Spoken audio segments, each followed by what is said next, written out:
Hey YouTube, Grunt Reviews. We are back out at the range. I have the IWI Tavor 7 in my hands, and that means we are going to be doing another range review today. Guys, as always, go down below, hit that like button, hit that subscribe button, drop a comment with your thoughts, share us with your friends, and as always, I do have my Buy Me a Coffee link in the description. If you like what we're doing for you here at the channel, feel free to support us. We do appreciate it, and let's get into it.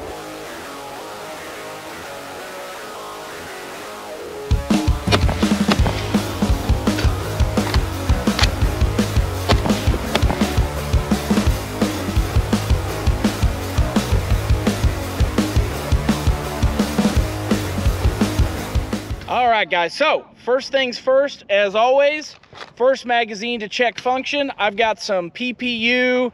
This is some M80 surplus. I think it's 145 grain, 147 grain. It's an oddball number. So we're gonna load that first mag up. We're going to make sure she functions. 20 rounds, YouTube friendly magazine. Here we go.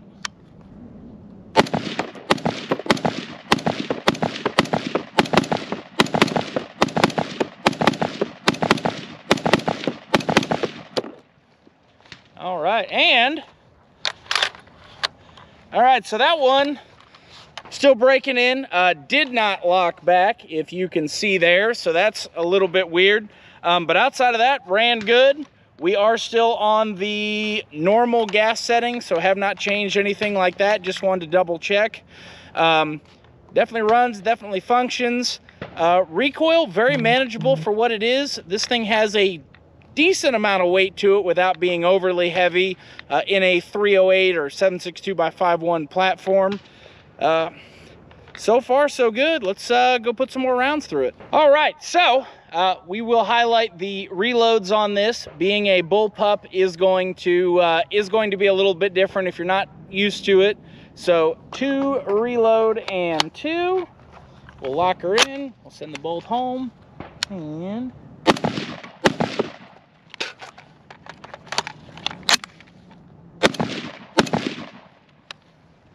so that one did lock back, so that may have just been a fluke on the first one.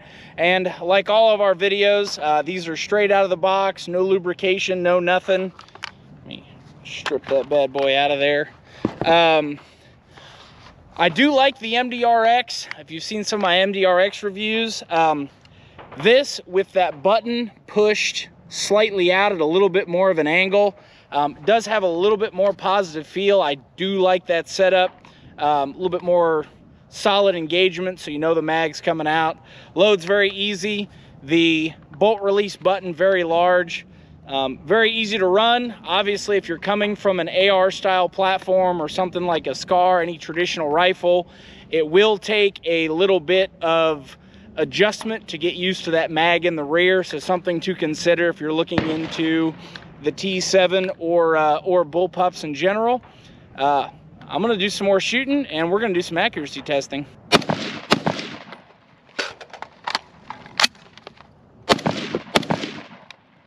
All right, just to give you another firing position, something to mention with a bullpup, shooting these from the prone position. If you start to get into the larger magazines, like the 25 rounders instead of just the regular 20, you do end up, they start to get kind of large and they end up poking the ground. The 20, if you can see there on the video, you've got about an inch of clearance, give or take. As you shoulder, it starts to come up. But something to consider, with this one, I've got 10 rounds of some steel case, and we just want to make sure that it runs the steel case stuff as well too before we get into the accuracy testing. So here we go, 10 rounds, cheapy steel. All right.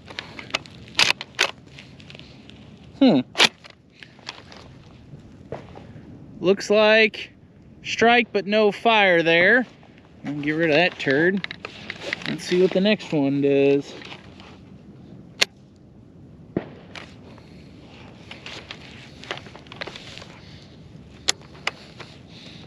Interesting. That was the same thing. We had a click, no bang. strip this mag out.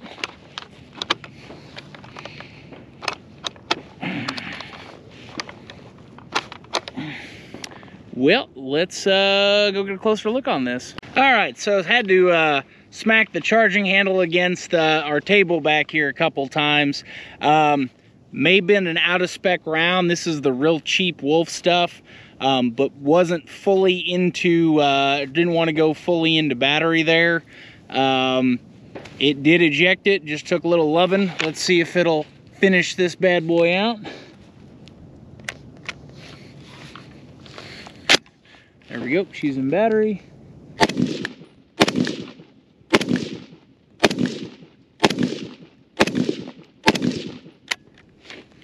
And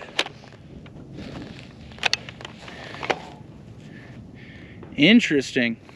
And a light primer strike on that one as well too. So I'm gonna say it doesn't like the cheap steel ammo. Let's actually, you know what, just for kicks and grins, we're gonna try to refire this bad boy. All right, she's in battery. Let's see if she goes on number 2. Nope. Yeah, deeper indention. So can't fault the gun for it. Could definitely be the ammunition there. But just wanted to try it with the steel ammo. I would say not all steel is equally good and or bad. But something to think about if you're using a harder primer. It does seem to have some lighter primer strikes on those real dense primers. Let's do some accuracy stuff. All right, so for accuracy testing, of course, we'll put the camera down on target. This is some 145 grain. This is some PPU. I also have some Federal Gold Metal Match 175 grain and some Barnes Vortex 168 grain there.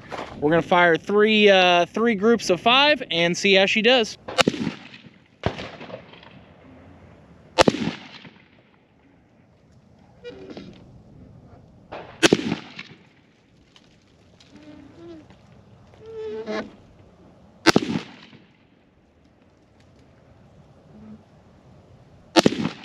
A little bit high there.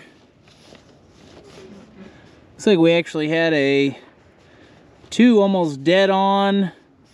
One up here and one here. Yeah, it's a little bit elongated there. So we're in that, I'm gonna say 2 MOA group. This is about 57, 58 yards, maybe closer to 60. Let's try some different ammo.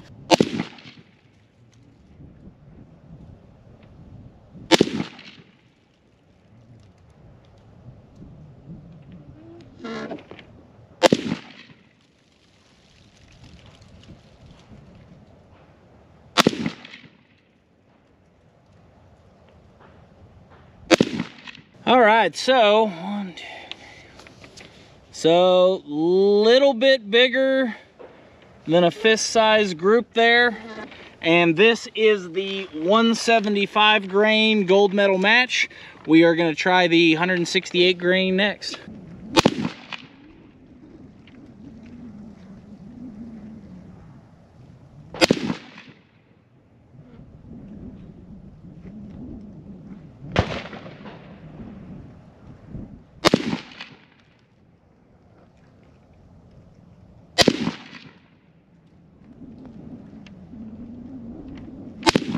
So, 168 seems to be about the magic number for this boy.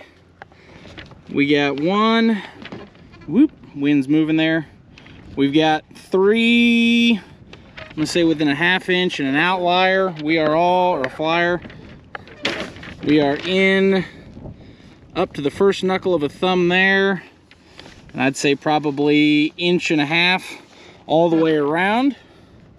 And we'll do some final thoughts. So, final thoughts on this bad boy. Does have some features I like. Do like the fact that they modernized it, and you do get a little bit of M-lock. You do get a little bit of M-lock up front there. Of course, you do get your pick top and bottom. Would have been nice to see the backup irons from the X95 included. That's not a huge deal to most people, but it is a nice backup feature to have. All in all, ran pretty decently. Recoil, for being a 308 in a compact package, very manageable. Only thing I ran into was a few failures to lock the bolt open on the last one. I think I had 4 total there. And then some of the light primer strikes with the steel ammunition. That could be the ammunition. Could also need a clean and lube. As always, we run these straight out of the box. But a little bit concerning there. All in all, before I would fully trust it, I would definitely want to put some more rounds through it. But fun little package in a nice caliber. May do some follow-up testing on this with a can on the end of it. But I did enjoy shooting it. So non-reciprocating charging handle, the fact, and I will correct myself from my tabletop video, this actually will convert to left-hand ejection with no additional parts needed. There's actually a selector inside. Essentially, you flip it over, you move your port covers around, and you're good to boogie there. That part is very nice. All in all, not a bad little rifle. If you enjoy bullpups and you enjoy 308, this one's definitely not a bad one to pick up. Guys, as always, I do appreciate your time watching this. Stay safe, train hard.